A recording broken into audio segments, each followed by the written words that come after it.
Wednesday's merge episode of Survivor, David vs. Goliath, was officially one for the books.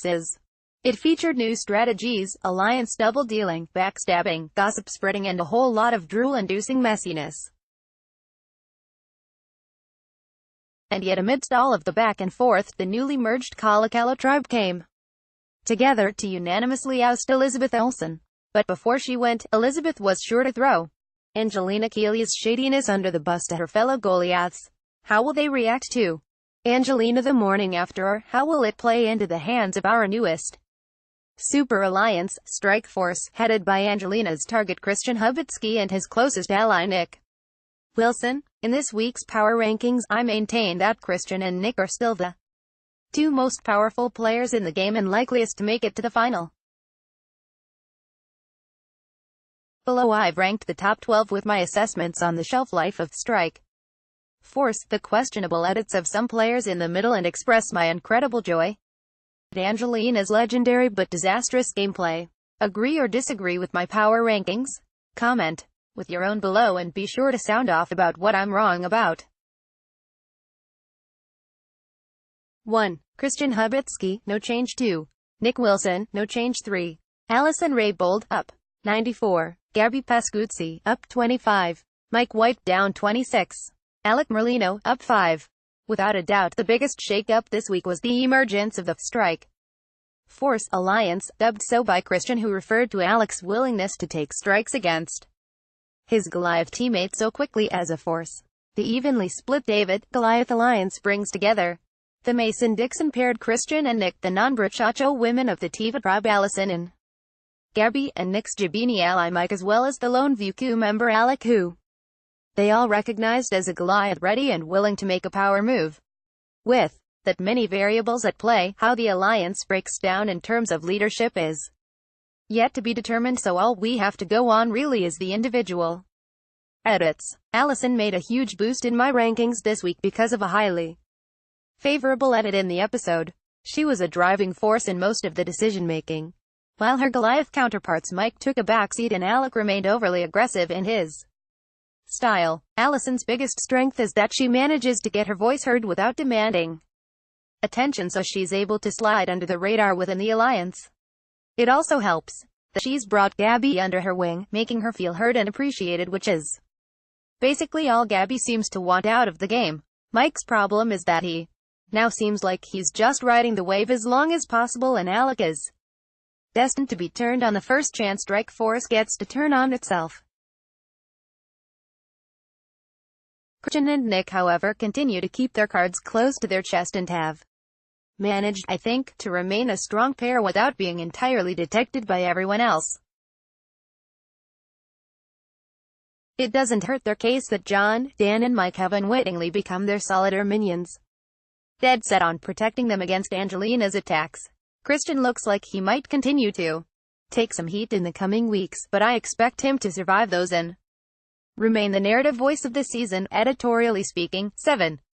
John Hennigan, down 38.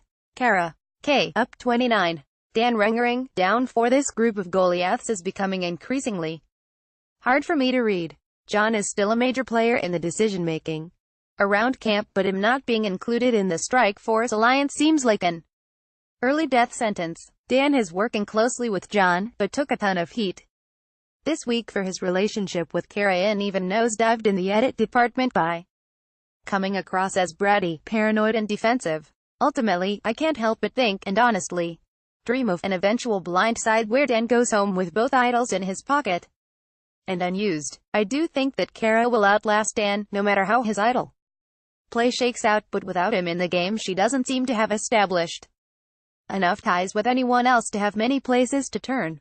John will outlast them both, perhaps through an immunity challenge streak, but more likely because of protection from Christian as a possible side alliance in case he needs numbers to turn on to Strike Force earlier than expected. See Survivor Medevacs. See all 15 medical evacuations through the years, from Mike All Scoopin to Pat Cusick. 10.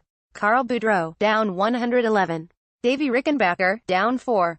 It's surprising that two players holding two advantages can have such terrible edits at this point in the game, and yet here we are. Carl made a name for himself at the merge by A, getting drunk, and then B, spreading word around camp that Alec was behind the Goliath mutiny at Vuku. That gossip, I think, was intended to throw Alec under the bus, but instead it pushed him into the good graces of Christian, who, oddly enough, only Angelina recognizes as the major threat that he is. Davy,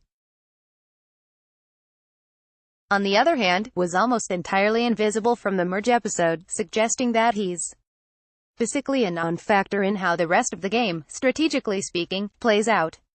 Both are looking like final 7 or 8 boots where the only reason they're voted out is because they're the last ones standing against the wall of a loyal alliance they're not in. No telling how, or even if, their advantages will play out to their benefit. My guess is they both flop on their uses of them. 12. Angelina Keeley. No change. Where do we even start with Miss Angelina? Between still obsessed with, by the way, and the belief that she's already working on jury votes, Angelina has rustled so many feathers on both sides of the fence that she has likely found herself without allies to work with, though she may survive a few more episodes honestly. No one this messy is ever going to be a threat to win Angelina's time in the game now has an expiration date. As viewers, all we can hope for is that they keep her around long enough for her to deliver a few more iconic moments to secure her a spot in a future season so we can enjoy her disastrous social skills all over again. Be sure to make your predictions to influence our reality TV racetrack odds. You can keep changing your predictions until just before the next live episode airs on CBS. You'll compete to win a spot on our leaderboard and eternal bragging rights. See our contest rules and sound off with other fans in our reality TV forum. Read more Gold Derby Entertainment news.